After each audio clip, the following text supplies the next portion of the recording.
Bonjour à vous, je suis Jannick Auberger, professeure retraitée et associée au département d'histoire de l'UQAM à Montréal, et j'aimerais en ce printemps 2021 partir avec vous, où c'est permis, c'est-à-dire en imagination, dans l'espace et dans le temps, à Pompéi, au 1er siècle après Jésus-Christ.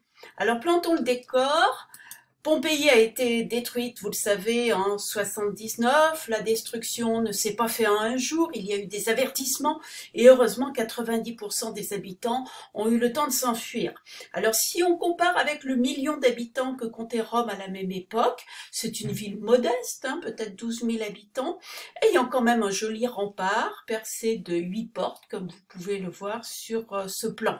En tout cas, leur vie quotidienne a été figée brutalement et cette catastrophe nous vaut de nombreux objets trouvés dans les différents bâtiments fouillés, comme vous pouvez le voir sur ce plan, et qui sont pour les uns des maisons d'habitation, des thermes, des temples, des bâtiments publics, enfin tout ce qui fait la vie d'une petite ville, avec ses riches et ses pauvres, et même sans doute ses sans-abri. Alors l'identification de ces établissements est sujette à caution et varie selon les catalogues, car les lieux sont modulables, polyvalents, mais retenons quand même cette base de travail. Alors en ce qui concerne les maisons, la majorité sont toutes simples, autour d'un atrium. Alors ne focalisons pas trop sur les maisons de luxe, comme cette maison du Faune, qui sont en fait l'exception, et qui, rappelons-le, abritent un grand nombre de personnes, familles, mais aussi esclaves, affranchis, leurs familles. Ce sont des maisons qui nous paraissent vastes, mais où vivait beaucoup de monde. Pompéi est un lieu de vie cosmopolite, de commerçants fixes ou ambulants, avec leurs charrettes dans les rues, locaux ou internationaux, parce qu'on est près de la mer et les bateaux vont et viennent, et d'artisans. On a détecté au moins 50 petits métiers différents, avec un grand nombre d'hommes d'affaires qui se sont enrichis, quelques nouveaux riches qui aiment montrer leur réussite et l'exhiber. Alors on a affaire à une petite ville provinciale assez aisée, pas très riche, mais aisée.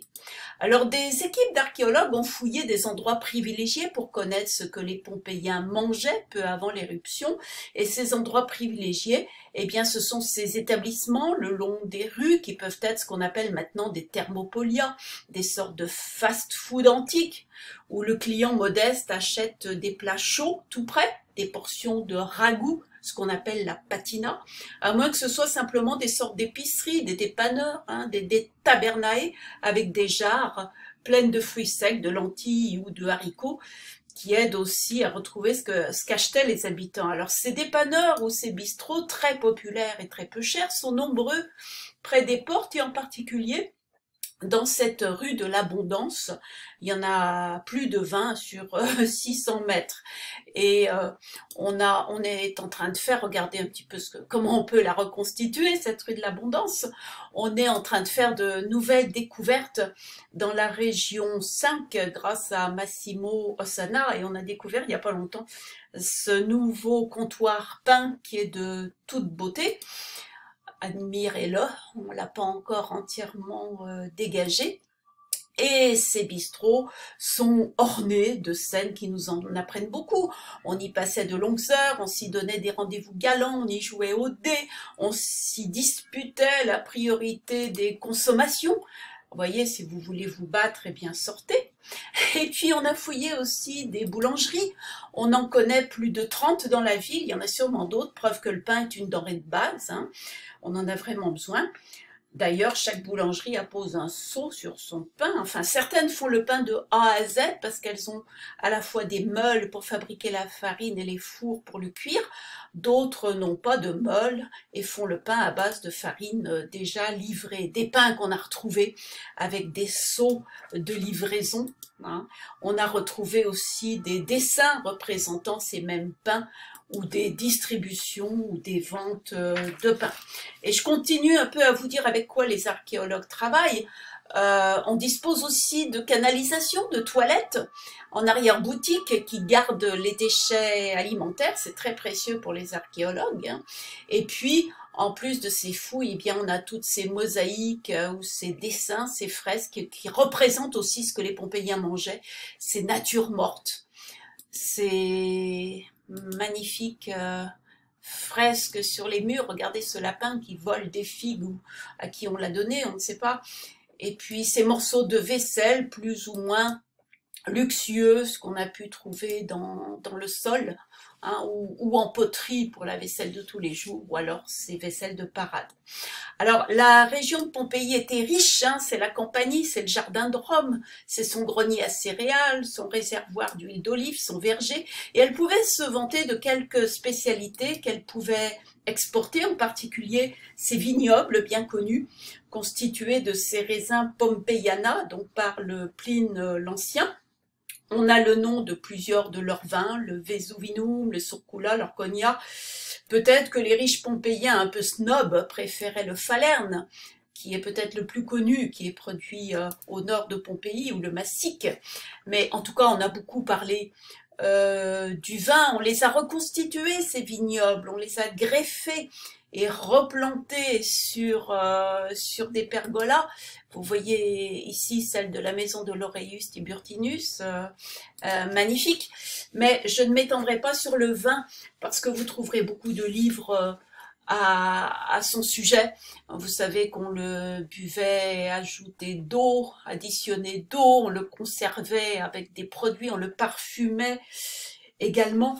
Mais bon, à côté du vin, sachez que d'autres produits de Pompéi étaient connus au-delà des frontières. On aimait beaucoup l'oignon de Pompéi, le chou de Pompéi, le concombre de Pompéi, et puis le fameux garum, cette saumure de poissons fermentés dans le sel et les herbes grâce aux salines voisines et qu'on mettait absolument partout, de l'entrée au dessert. Et ce garum faisait, semble-t-il, la richesse de Pompéi. Ça donnait du goût au bouilli qui était un peu sans saveur, ce bouilli qui était à la base de la cuisson romaine et qu'il faut relever. De toute façon, dans la cuisine grecque, on aime beaucoup le sucré salé épicé, hein, on mélange un peu tout. Et on a retrouvé 4 mosaïques aux 4 coins de l'atrium de la maison d'Aulus Umbricius Scaurus, un gros producteur de garum à Pompéi, qui annonce, vous le voyez, un garum de première qualité, floss, c'est-à-dire fleur de garum, comme on dit, un peu fleur de sel, hein, en l'occurrence un garum de Macro, Scombri, hein. Et la production était très diversifiée, il y en avait de différentes qualités. Donc on a affaire à un petit port prospère, hein, assez international. Alors bien sûr, il faudrait faire la part des riches et des pauvres. Les moins riches, ceux qui mangeaient dans les popinae parce qu'ils n'ont pas de grande maison à eux, mangeaient visiblement pas mal de poissons, pas mal de légumineuses, de plantes potagères ou sauvages, de légumes racines, beaucoup de fruits. Et ma foi, on peut envier leur biodiversité, hein, 60 variétés de poires, il faut le faire quand même, de la viande salée pour les grandes occasions, avec ce mode de cuisson privilégié qui est le ragoût, le bouilli.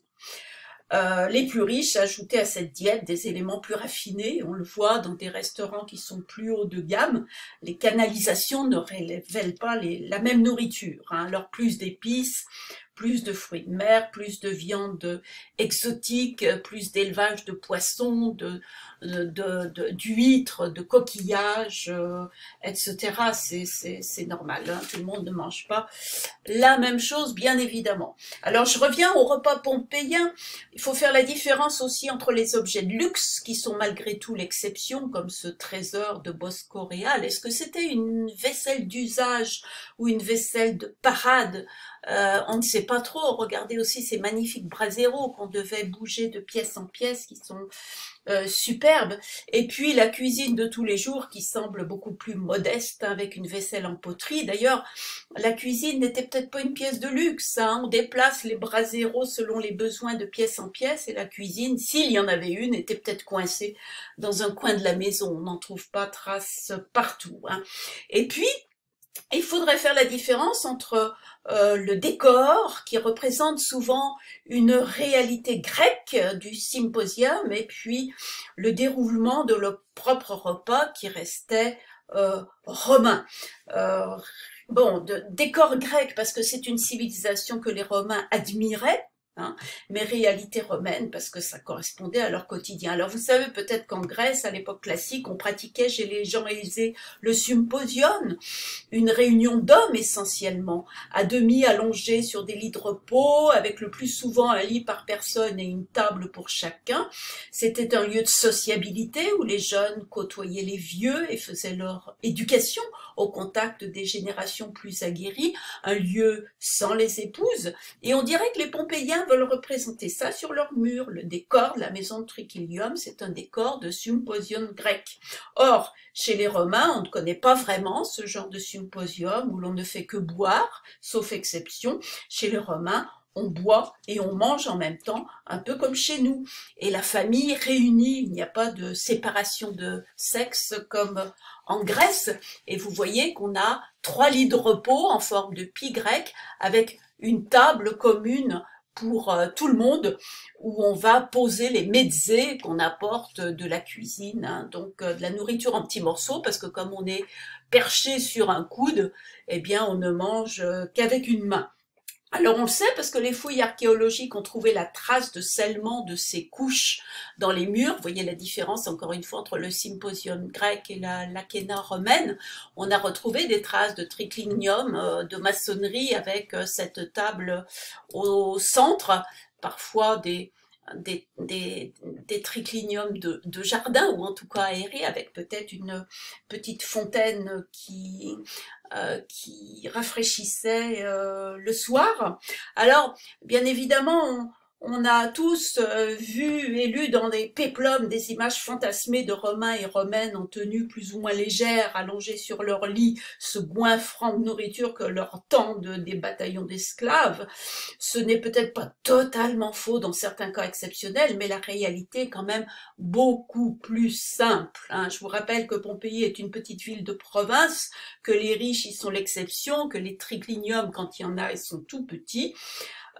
Donc la frugalité est quand même de mise. Alors oublions un petit peu ces visions fantasmées du Satyricon de Fellini par exemple et ces énormes sangliers qu'on apporte au milieu du triclinium. C'était beaucoup plus trop étroit pour qu'on puisse apporter ça sur la petite table commune, même si exceptionnellement dans les palais impériaux on peut toujours imaginer que ça ait pu avoir lieu, mais il faut faire la part quand même des représentations et de la réalité.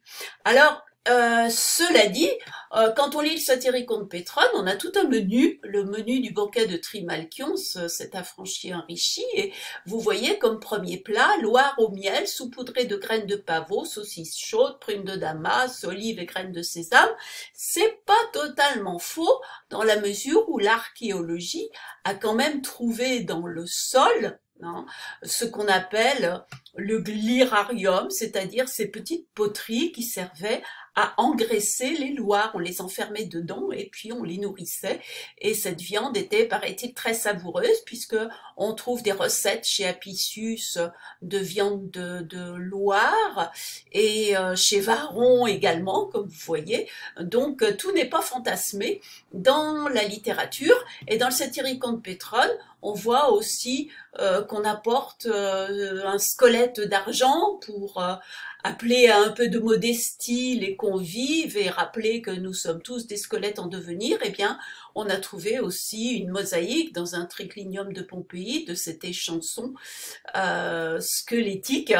Donc vous voyez qu'il y a quand même des correspondances entre la littérature et l'archéologie. Même chose pour ce chien que le héros voit dans le Satyricon de Pétrone qui tire sur sa chaîne. Eh bien, vous voyez, on a des mosaïques à Pompéi de ces chiens de garde et puis on a ce fameux et triste chien figé dans la cendre du Vésuve. Donc tout n'est pas inventé dans la littérature, même s'il faut oublier ces orgies romaines ainsi décrites. Alors, je vous laisse avec un petit peu de bibliographie sur la vie à Pompéi, la nourriture à Rome, en sachant que nous nous sommes contentés de la matérialité de ces repas et que nous pourrions peut-être nous revoir un jour pour parler de la dimension sociale, la théâtralité de ces repas, parce que c'était bien aussi important chez eux que